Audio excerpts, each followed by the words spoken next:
11-month-old Pierre Wiesny is painfully thin, with ribs showing and his skin practically hanging off him.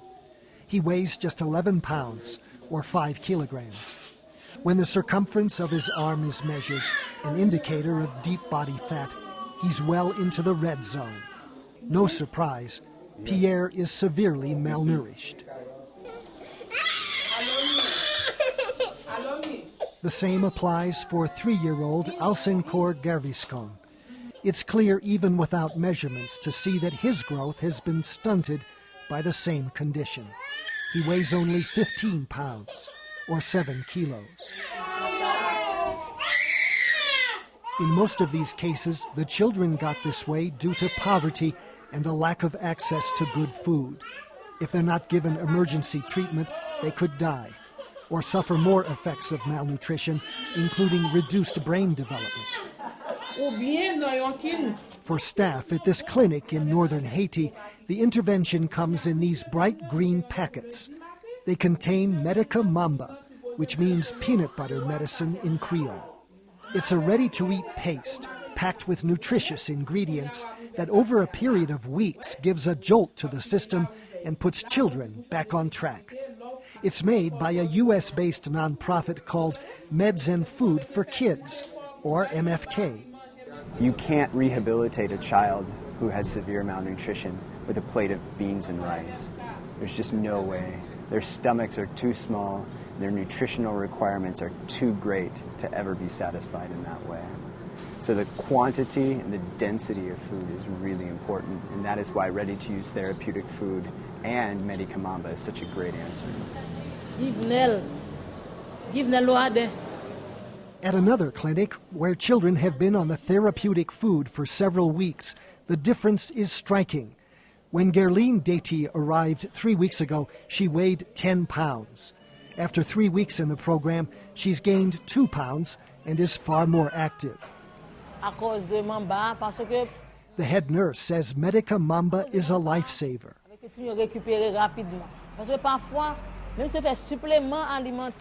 If you have children that can't really eat, that child won't survive. But with the Mamba medication specially made for little children, if that child starts taking the Mamba normally and regularly, the child will recuperate and start eating again. Even though emergency foods like Medica Mamba have been proven to work, the best course of action is to prevent malnutrition from setting in the first place. Here at Fort Saint-Michel Hospital, 350 children who are at risk but are not malnourished are enrolled in a study of a supplementary food known as NutriButter. It contains fewer calories than Medica Mamba and is designed to be taken with regular food, essentially topping up nutrients that are lacking in the child's diet. But there are critics of this type of intervention. Marcus Arana Cedeno is a consultant who studied malnutrition in Chiapas, Mexico. He says fortified foods can do more harm than good. They are promoting dependence, they are promoting this kind of products, that it's very easy to make a distribution of these products, and it requires more energy and more effort to bring people to participate, to understand the messages. But MFK says its program does take the long-term interests of the community into account.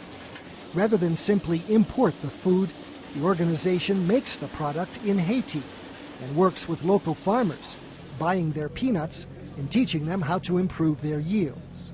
The evolution of their thinking about business, about expanding their peanut production, about how that translates to other things is really striking, and they're organizing around the prospect of being able to sell us peanuts. MFK has also been testing peanut seeds from as far away as India to see if they will produce better crops than the varieties currently used in Haiti. While some of the farmers view these strange-looking plants with suspicion, the program has taught them better techniques. We can say yes, we've improved, especially in weighing the crop, because we've been able to conserve more of it that will last longer. MFK also plans to buy a lot more peanuts in the coming years. That's because it has just installed a machine that produces a new version of its product called Plumpy Nut Medica Mamba. It follows a deal with Nutriset, the world's leading producer of ready-to-use therapeutic food. The new paste will use Nutriset's recipe, which meets the requirements of major agencies like the World Food Program and UNICEF.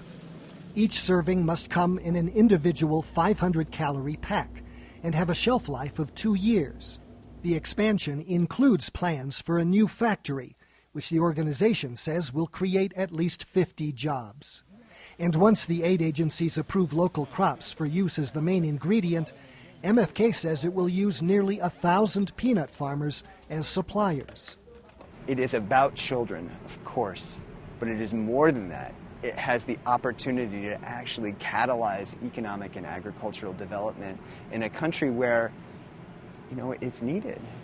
And in turn, maybe the children themselves will not only survive the effects of malnutrition, but go on to lead a new generation of Haitians that is more self-sufficient. Gary Stryker, Global Health Frontline News for CNN.